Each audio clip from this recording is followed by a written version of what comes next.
je fais cette vidéo afin de réveiller ceux et celles qui sont encore là à penser que les circonstances qu'elles traversent ou qu'ils traversent pour le moment les définissent. J'ai envie de te dire que les circonstances que tu traverses en ce moment ne te définissent pas. Tu n'es pas la personne que tu penses en ce moment. Je ne sais pas ce que tu traverses en ce moment, mais tu n'es pas cette personne-là. Et ne laisse pas, c'est-à-dire que ta pensée, ou ne laisse pas les personnes qui t'entourent te faire croire que tu es ce que tu es en ce moment. J'ai envie de te dire ici que il n'y a que toi qui peux définir la personne que tu aimerais être. Et j'ai envie de te dire, tu es ce que tu es, tu es ce que tu penses, et tu deviens ce que tu penses. Et j'aimerais aussi te dire que tu es la somme des personnes qui t'entourent. La question que je vais te poser, à quoi tu penses à ce moment? Quel est l'objectif que tu vas atteindre? Quelle est ta vision? Qu'est-ce que tu entends par succès? C'est quoi ton objectif?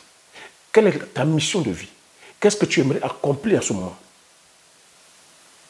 Quel est le potentiel que tu as en ce moment? Qu'est-ce que tu peux offrir au monde en ce moment? J'ai envie de te dire, le succès et la réussite s'en foutent de tes circonstances. Je peux répéter, le succès et la réussite s'en foutent de tes circonstances. Je suis qui pour te le dire. Je suis Thierry Toukou, si tu me découvres pour la première fois, bienvenue sur la chaîne. Si je te le dis, c'est avec beaucoup de recul.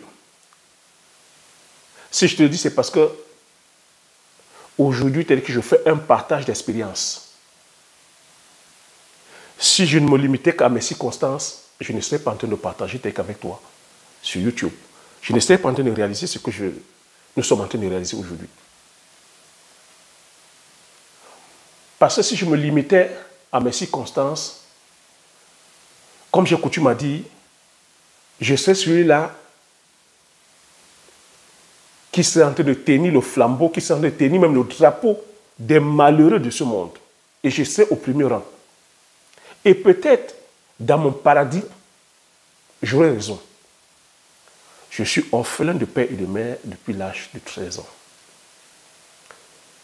Je suis l'aîné de 6 frères et sœurs. Je suis né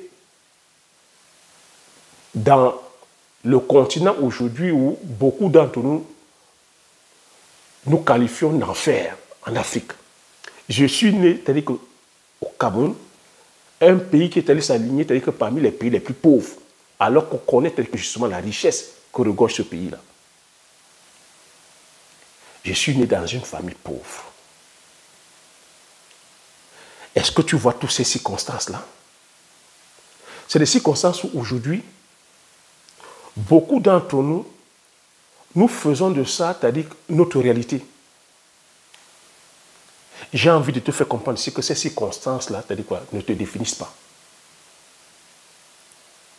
C'est pour cela que je te demande de quitter, c'est-à-dire que justement cette théorie, d'arrêter de réciter ça. Parce que si tu continues à ressasser ça, tu imagines si moi je passe le temps à ressasser ça, à répéter, c'est-à-dire que cette rhétorique-là, je suis orphelin, je suis l'aîné de 6 frères et sœurs, je suis né dans une famille pauvre, je suis né dans un pays pauvre, je suis né dans un continent, c'est-à-dire pauvre, l'un des continents les plus pauvres. Parce que c'est ce qu'on nous répète à chaque fois. Ce serait ma réalité. C'est pour ça que je demande que tu dois quitter la théorie, tu dois quitter la récitation. Tu dois passer à plus de pragmatique. Ton environnement ne te définit pas. C'est pour ça que je pose la question. Quel est l'objectif que tu as en ce moment? Qu'est-ce que tu veux devenir? Et il faut comprendre ici, à chaque fois que tu énumères une cause, il faut comprendre que c'est une opportunité que tu dois aller, tu dois changer. Tu ne peux pas te soigner si tu ne sais pas la cause de ta maladie. Moi, c'est en embrassant justement, c'est-à-dire que ma réalité, en embrassant, parce que c'est ça, il faut qu'on se le dise, on se doit d'embrasser notre réalité. La réalité est que si nous venons d'une famille pauvre, on se doit de tout faire pour quitter cette pauvreté. Et j'ai coutume à dire ici que la pauvreté, la première des pauvretés, c'est que c'est mental, c'est la connaissance. Aujourd'hui, on a cette capacité par la connaissance de quitter la pauvreté, c'est-à-dire que justement financière. Et j'ai coutume à dire ici qu'il y a plusieurs formes de richesse. Il y a la richesse qui est la famille. On ne peut pas connaître la richesse financière si on a une famille disloquée. On se sent malheureux.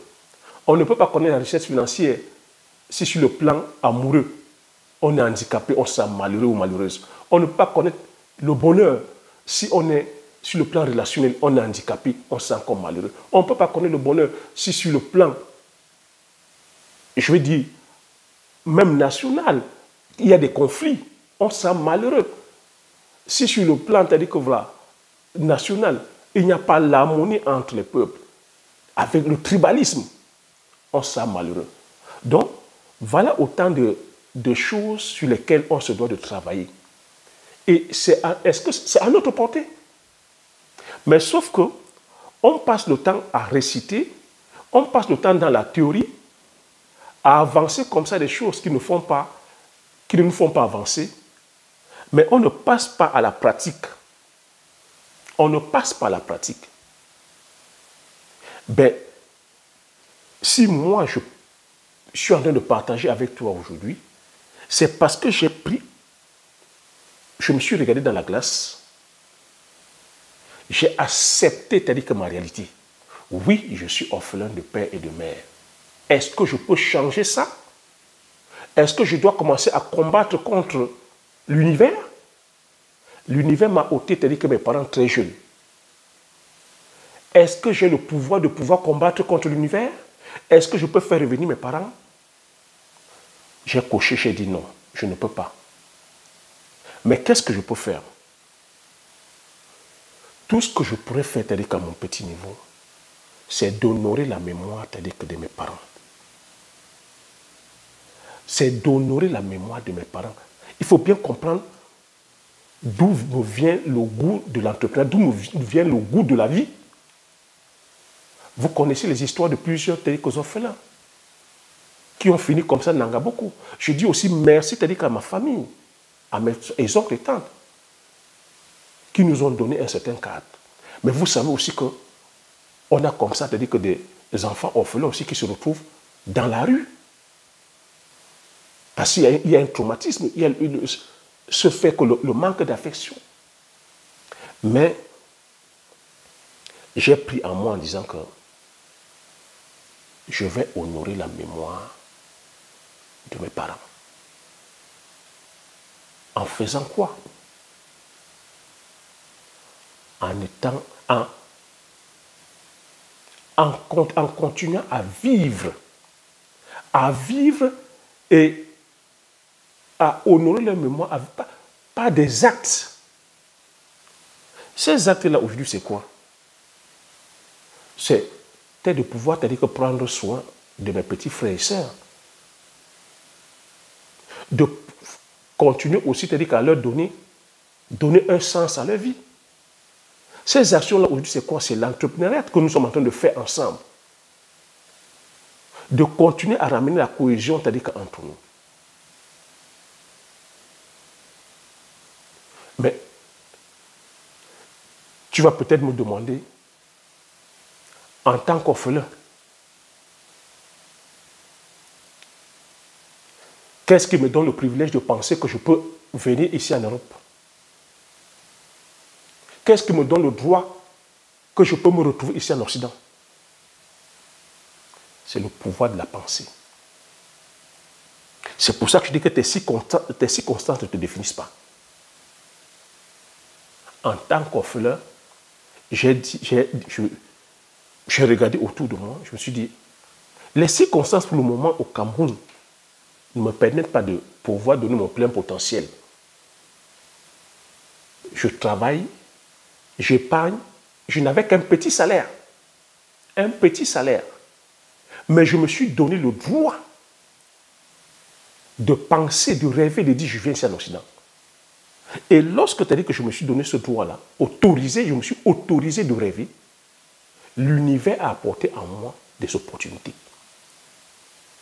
Tout de suite, j'ai eu un clash avec le promoteur de la société, le patron de la société, où tout le monde pensait que c'est le renvoi. Mais derrière ce clash-là, j'ai eu une promotion et une augmentation de salaire. Je suis passé, j'étais au pays de 50 000 francs à 150 000 francs le mois. Je ne sais pas si tu vois un peu la chose. Mais parce que derrière ça aussi, je faisais très bien mon travail. Je suis arrivé, j'ai commencé à travailler. En même pas 5 mois, je me suis donné ce challenge-là. Dit, je me donne 2 ans pour épargner et venir ici en Occident. La question que je vais te poser, c'est quoi tes objectifs? Parce que dans la vie, il faut se fixer des objectifs.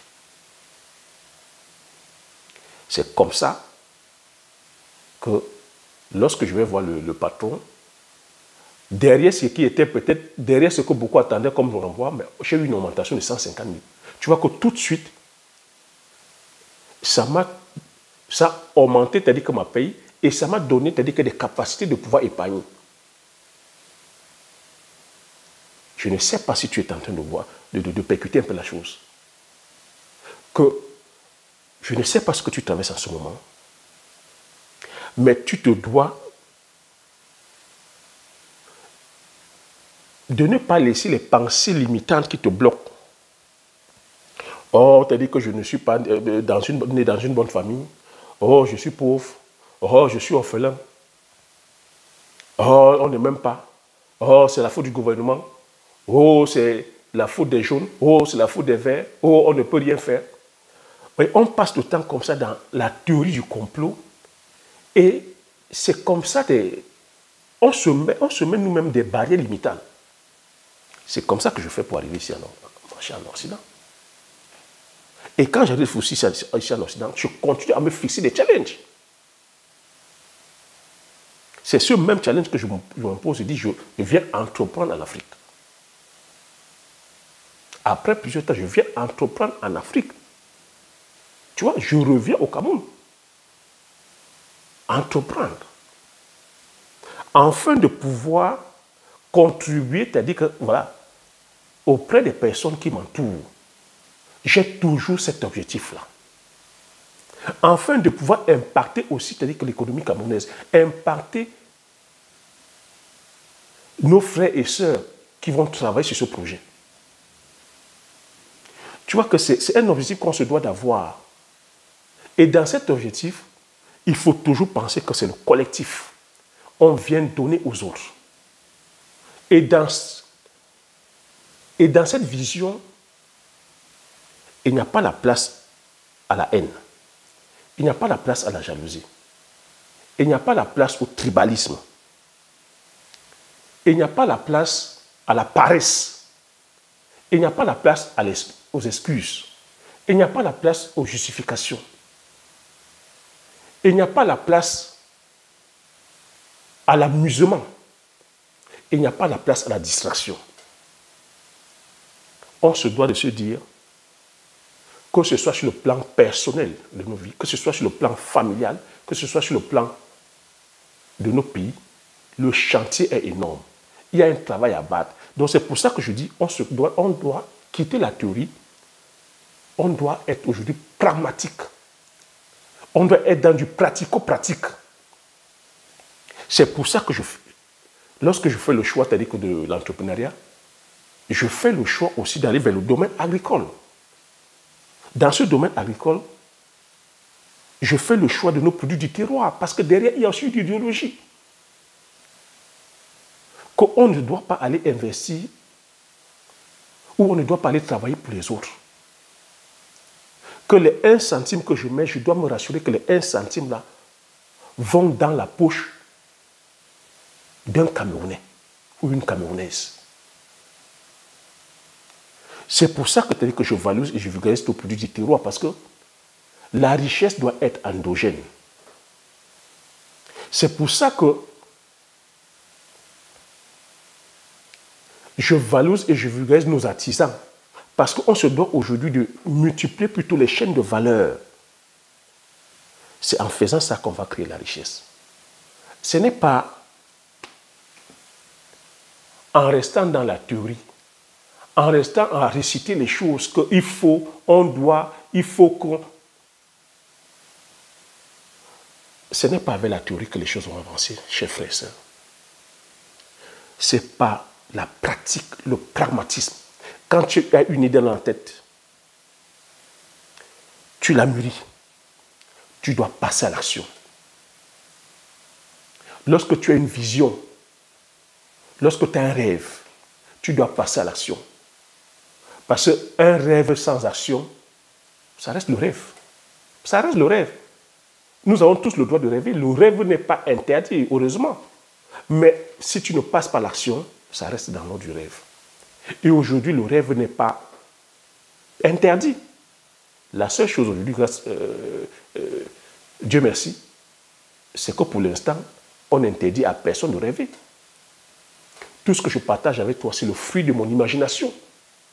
Personne ne peut t'empêcher d'imaginer. Et je te demande de rêver grand. Donc, mais c'est d'aller chercher la connaissance. Si je suis sur YouTube aujourd'hui,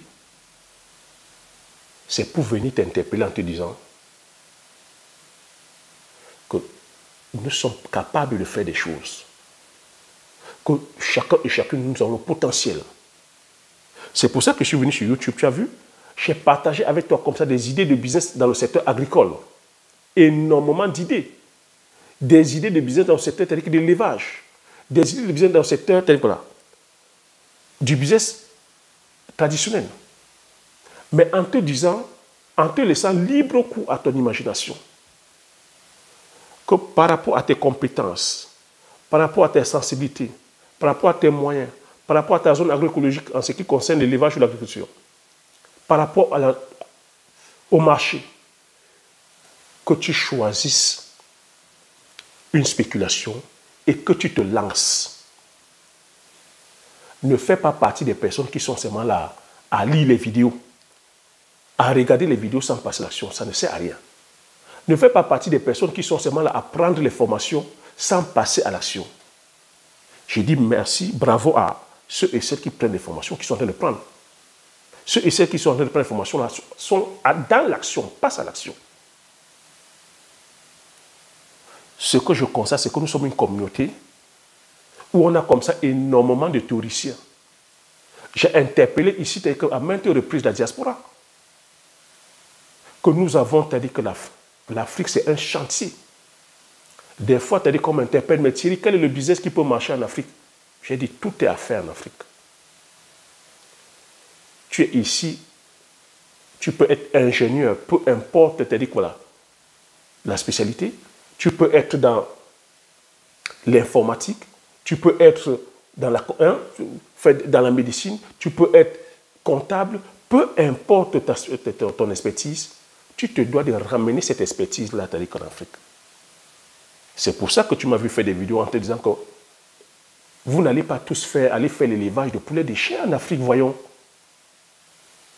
Il y a énormément de choses à faire. Le secteur agricole, à lui seul, voilà un levier. On se doit aujourd'hui de quitter, c'est-à-dire que voilà, cette posture-là que nous avons. J'ai fait une vidéo récemment que arrêtez, c'est-à-dire que d'aller chercher, c'est-à-dire des business tape à l'œil.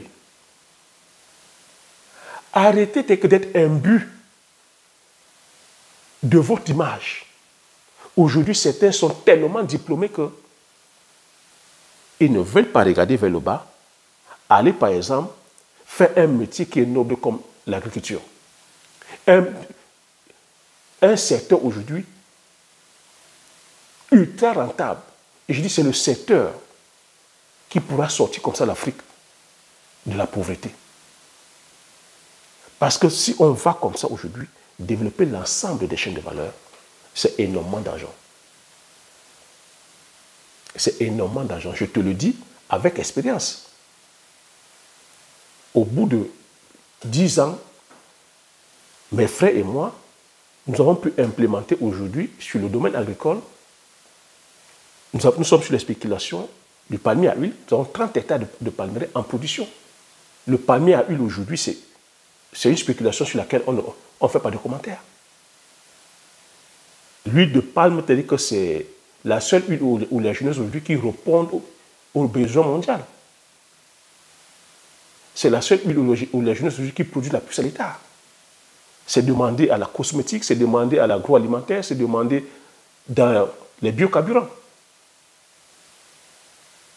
Et c'est l'une des huiles aussi, l'une des cultures qui a comme ça énormément de produits dérivés. Nous sommes sur la culture du poivre. Le poivre aujourd'hui, tu connais le prix sur le marché. C'est la troisième épice la plus chère au monde. Et c'est l'une des épices les plus consommées au monde. Nous sommes sur le Njansa, nous sommes sur le Bitakola. Tu vois? Mais pourquoi est-ce que je suis allé faire ça?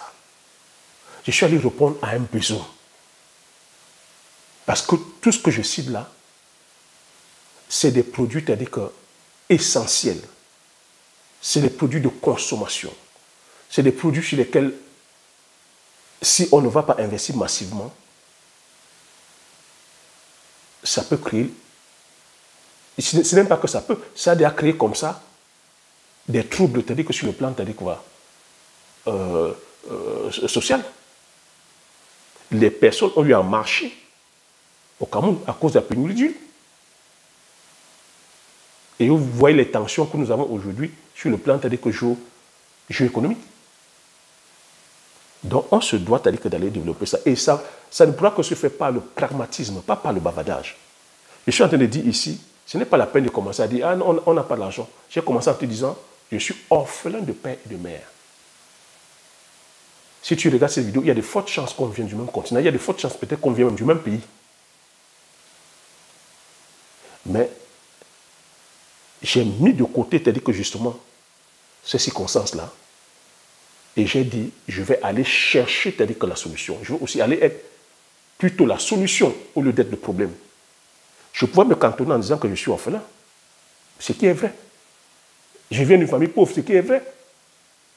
Mais qu'on prenne plutôt soin de moi. Je n'ai pas d'argent, je suis orphelin, on pensait à nous, on pensait aux orphelins, on va faire... Non. J'allais passer le temps comme ça dans la lamentation, la pleurniche. Non. Le succès et la réussite s'en fout de tout ça. Il faut comprendre que si tu veux réussir, que ça s'en fout de ça. Ça s'en fout du fait que tu sois un homme ou une femme, que tu sois gros, mince, long, que tu viennes d'un continent pauvre. Le succès et la réussite s'en fout de tout ça. Quand tu as intégré ça, les personnes qui réussissent, c'est ça. Et des fois, on se pose la question, mais comment font les autres communautés? Les autres communautés ont compris que ce n'est pas avec la pleurniche, ce n'est pas avec la lamentation, ce n'est pas avec la récitation qu'on fait avancer la chose. Tu penses que la science avance avec la récitation, avec la théorie? La science, c'est la pratique. C'est des essais. C'est plusieurs essais qui donnent au final des résultats. La science a avancé parce qu'on a fait des expériences. Ce n'est pas avec la théorie.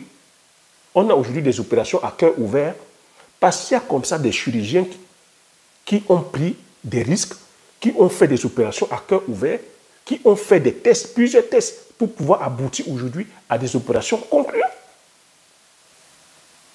C'est de ça qu'il s'agit, les amis.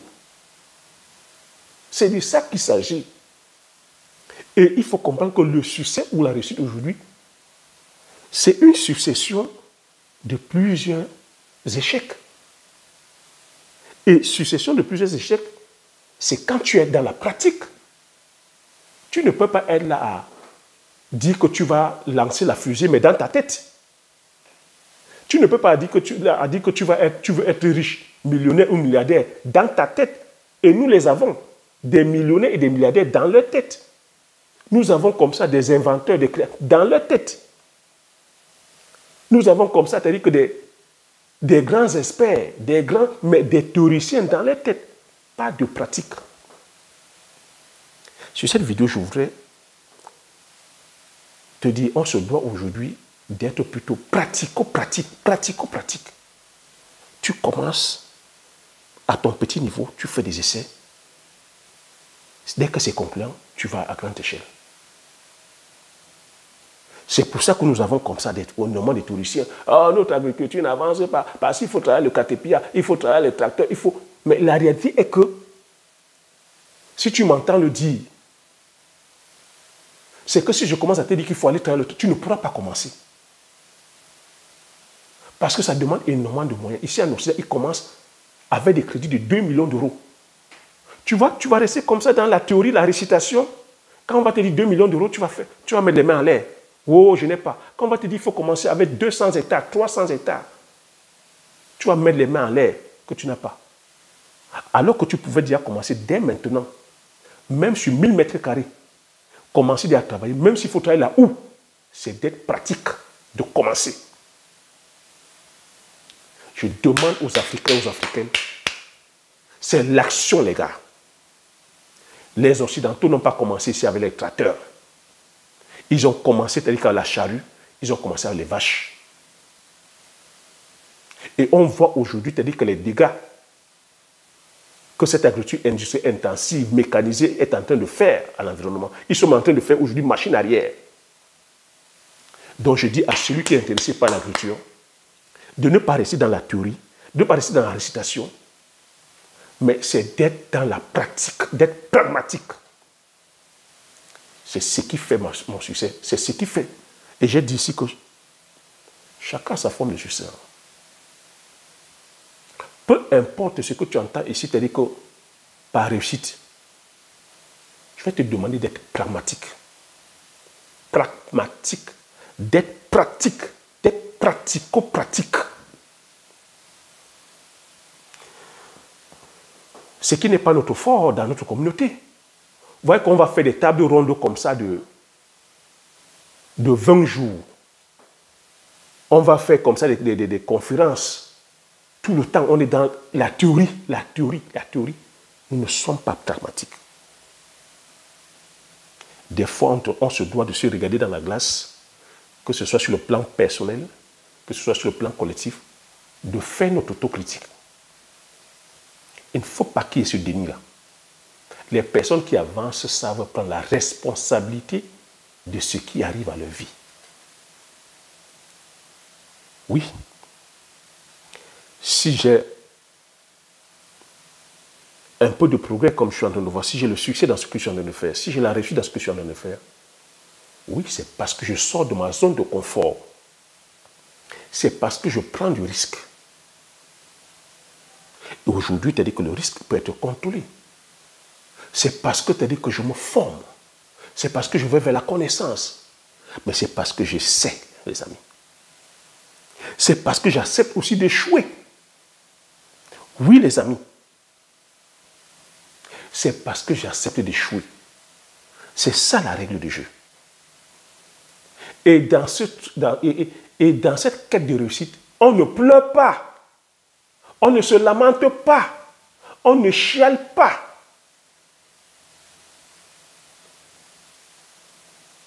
Parce qu'en réalité, en fait, on s'en fout de toi, en fait. On s'en fout du fait que tu sois pauvre. On s'en fout du fait que tu sois orphelin ou orpheline. On s'en fout du fait que tu viennes d'un continent pauvre. On s'en fout du fait que tu viennes d'une famille pauvre. On s'en fout du fait que tu sois jaune, noir, bleu. Les gens s'en foutent de tout ça, en fait. Et le système s'en fout de ça, en fait. Les gens ont leurs problèmes. Est-ce que tu as pensé à ça un seul instant? En tout cas, moi, c'est ce que j'ai... C'est ce qui m'a fait prendre conscience. Hein. Les gens ont leurs problèmes. Si je passe le temps à pleurer que je suis orphelin, viens d'une famille pauvre, j'ai si frère, ça... Les gens vont faire quoi? Ouais, Assia, mon fils, Assia, mon frère. Ouais, Assia... Mais ça change quoi? Assia, il passe à autre chose. Parce qu'ils ont leurs problèmes. Parce qu'ils ont leurs problèmes. Asia, prends une pièce un peu, tu manges. Est-ce que c'est ça qui va changer quoi? Mais nous, on préfère donc rester comme ça dans la lamentation, dans la pitié. On va venir te donner une pièce. Tu vas te contenter de cette pièce-là. Et ça va faire ta réalité. Ça va faire ta réalité. Et tu vas tuer ton potentiel. Tu vas tuer ton potentiel. Tu vas tuer ton génie. J'ai envie de te dire ici que les circonstances que tu traverses en ce moment ne te définissent pas. Que les circonstances que nous traversons en Afrique ne nous définissent pas. On peut se retrousser les manches et faire de l'Afrique le continent le plus riche. C'est déjà riche avec le sous-sol, mais aujourd'hui, c'est de mettre la matière grise, de se mettre au travail, de se discipliner. Tu es d'accord avec moi que notre problème, c'est ça, la discipline. Nous ne sommes pas disciplinés. Vrai ou faux? Marque-moi dans les commentaires, vrai ou faux? Nous ne sommes pas disciplinés. D'être honnête, d'être dans le travail, de fuir la distraction, de fuir l'amusement, d'être discipliné dans nos finances. Quand on te donne l'argent, le problème, ce n'est pas que les gens n'ont pas d'argent. Les gens ont de l'argent, mais comment est-ce que chacun gère son argent? On va prendre pour aller acheter la grosse paire de chaussures, on va prendre pour aller acheter les vêtements, on va prendre pour aller acheter la grosse voiture, on va prendre pour aller... Parce qu'on est dans le paraître, en fait. On est dans le paraître. Aujourd'hui, on ne suit que tout ce qui brille. Aujourd'hui, on a compris que pour pouvoir attirer la masse, il faut paraître. Il faut porter le beau costume. Même si à l'intérieur, on est malheureux et malheureuse. Croyez-moi, j'ai bossé dans l'événementiel. Hein. J'ai bossé dans ce milieu. Je connais les codes. Je connais les codes. Je sais les distinguer, les détailler, les pauvres et les vrais riches et ceux qui font semblant, les pauvres. Mais aujourd'hui, tu dis que c'est le marketing. Mais qui est-ce qu'on ment? Qui est-ce qu'on trompe? On se trompe nous-mêmes. Nous sommes une communauté aujourd'hui, on est dans le paraître. Quelqu'un va prendre tout son salaire pour aller mettre dans un costume. Mais va voir là où il habite. Va voir le quartier dans lequel il habite. Mais va voir même dans quelle maison il habite. Va voir où est-ce qu'il dort. Ça fait pitié. Mais dehors, voilà. La personne doit respecter son rang. La personne est... Voilà quoi. Qu'est-ce qu'on ment? Est-ce que c'est ce que les Asiatiques font? Est-ce que c'est ce que les Américains font? Est-ce que c'est ce que les Européens font? Donc on se doit, quand on récite, quand on est dans la théorie, la récitation, on se doit aussi passer dans la pratique. La vérité est que quand il faut passer à la pratique, ça demande la discipline, ça demande le travail, ça demande la persévérance, ça demande le courage, ça demande d'être visionnaire, de penser sur le long terme. Parce que nous sommes ici en Occident aujourd'hui, on jouit et on bénéficie du travail que les pionniers, les visionnaires ont eu à faire. Mais pourquoi est-ce qu'on ne peut pas aussi prendre cette même énergie, aller aussi développer, c'est-à-dire que voilà, nos pays, pour que les générations, c'est-à-dire que futures, ceux qui viendront derrière aussi puissent bénéficier du confort. Mais on se met dans ce confort-là, en Occident, et on commence à donner des leçons. On commence à dire, ah, il y a trop de moustiques au pays. Hein. Ah, là, au pays même, là, il y a trop de moustiques. Ah non, je ne pars pas au pays parce qu'il y a trop de moustiques. Ah, je ne pars pas au pays parce qu'il y a trop de... Au village parce qu'il y a trop de sorciers. Ah, je ne pars pas parce qu'il y a trop de jalousie, parce qu'il y a trop de ceci. Mais en oubliant que c'est nous-mêmes qui attisons ça. C'est nous-mêmes qui attisons tout ça. Tu me vois bien aller au village. Quand je vais, je suis au village. La vérité est que c'est au village qu'il y a la richesse. Quand je te parle d'agriculture, on ne fait pas l'agriculture en zone urbaine. On fait l'agriculture en périphérique. On fait l'agriculture dans les campagnes. Mais si tu as donc peur des sorciers, si tu as donc peur des moustiques, si tu as donc peur, tu fuis parce qu'il n'y a pas de l'eau potable, parce qu'il n'y a pas d'électricité, il n'y a pas de lumière, parce qu'il n'y a pas des hôpitaux de qualité, parce qu'il n'y a pas de bonnes routes. Parce que tu penses que qui viendra faire ça à ta place? Il faut comprendre qu'à chaque fois, tu dis qu'il n'y a pas ça, il n'y a pas ça, il n'y a pas ceci. C'est des opportunités, en fait. C'est des opportunités. C'est pour ça que vous allez voir les Chinois, vous allez voir que les Français, vous allez voir que les Américains, vous allez voir eux, ils sont là, ils sont là. Ils viennent même dans nos villages. Ils entrent même dans nos forêts. Récupérer les essences, récupérer les épices et venir les mettre dans des beaux packaging et nous vendre ça à prix d'or. Pendant que toi, tu es là en train de dire, dans mon village, il y a peu de sorciers. On va me jalouser parce que je suis venu en Occident. C'est comme ça. C'est ce mindset-là. Eux, ils sont pragmatiques. Le gars, il quitte ici, là. Il ne connaît l'Afrique ni d'Ève ni d'Adam. Il ne connaît ton pays ni d'Ève ni d'Adam. Mais on lui a dit que dans ton pays, il y a le poivre, il y a le mpébé, il y a le njansang, il y a le bitakola, il y a les rondelles, il y a c'est-à-dire que la vanille, il y a le clou de girofle, il y a le curcuma, il y a l'ail, il y a le njansang, il y a tous ces épices-là en fait. Le gars, lui, il ne voit que quoi? Il voit l'opportunité. Pendant que lui voit l'opportunité, toi, tu vois les sorciers, toi, tu vois les moustiques, toi, tu vois, c'est-à-dire que il n'y a pas la lumière, toi, tu vois, il n'y a pas la route, toi, tu vois. Mais l'occidental, le chinois, l'asiatique, lui, il voit l'opportunité. Il fait quoi? Il met son sac à dos, il met son jean, il met ses baskets, il prend l'avion, il entre dans la forêt. Il entre dans la forêt et il vient sortir ces merveilles-là. Et derrière ça, il te raconte une histoire.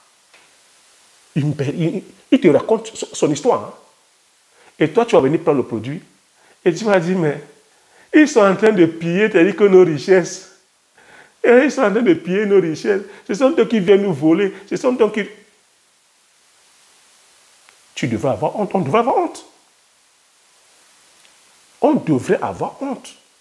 On devrait quitter cette lamentation-là, cette théorie-là, ce bavardage-là, et être pragmatique. Donc je te dis, si ça te touche, si tu ne veux pas qu'il vienne le faire, chausse tes bottes, mets le jean, mets ton sac à dos, rentre dans la forêt. Parce que quelque part, quand il le fait, il sort des produits qui sont là, c'est-à-dire que dans la forêt, il vient les mettre en lumière. Et toi, tu viens consommer. C'est ce que j'appelle du pragmatisme. C'est ce que j'appelle être pratico-pratique. Ils ne sont pas dans le bavardage. Nous ne devons pas être dans le bavardage. Pendant ce temps, nous sommes là à nous diviser. Ah, je suis venu avec mes pointilles, on me jalouse. Nous sommes là à nous diviser, le tribalisme. Le tribalisme. Ah, il est ceci, ah, il est Bassa, ah, il est Yaoundé, ah, il est Bamileke, il est Aoussa, il est Aladjan, il est Baoulé, il est Bété, il est ceci, il est...